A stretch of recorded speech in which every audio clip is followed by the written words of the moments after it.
The elephant in the room would share with you that I'm a clinician that has lived on both sides of the coin after becoming a quadriplegic at age 15 as a result of a diving accident.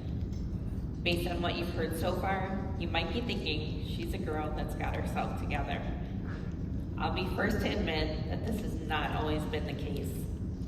3 years ago, my life was a hot mess.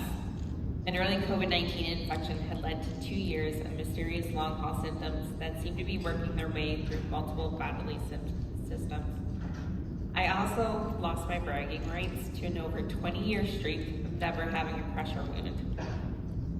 Of course, I made it a doozy, and after multiple courses of IV antibiotics, it became clear that surgery was going to be my best chance of healing. Sprinkle in a painful divorce, and the years of chronic stressors became too much.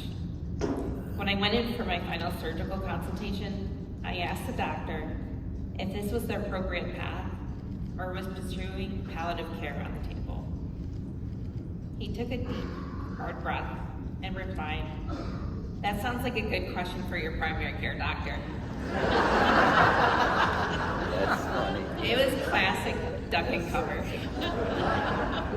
He knew what he was doing, and a few weeks later, he patched me up and the domino effect began. Why the deep dive into the up close and personal at a national summit? Well, as an audience of clinicians, I hope to leave you with 2 things. Number 1, keep it simple. Most of us have paid a lot of money for fancy degrees, and along the way, we've learned some big words, which we love to use to show others we've done just that. Of course, there's a time and place for everything, especially as we facilitate necessary, difficult conversations, often leaning on textbook statistical probability to communicate the likelihood of functional recovery. Yet, for a patient who is at the height of medical and life crisis, this message can fall on deaf ears.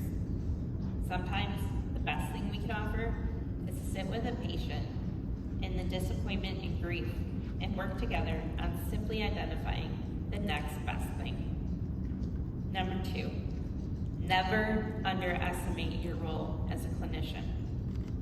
I am here to attest to you that I am the result of highly skilled individuals who have used both their heart and expertise to communicate a future of possibilities that I was not always focused enough to see for myself.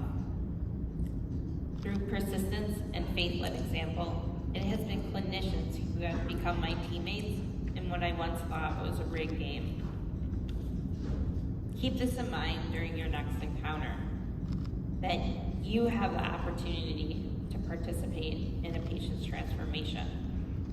From broken to healed, max dependent to modified independent, student to master's level graduate, patient to clinician, doubter to believer.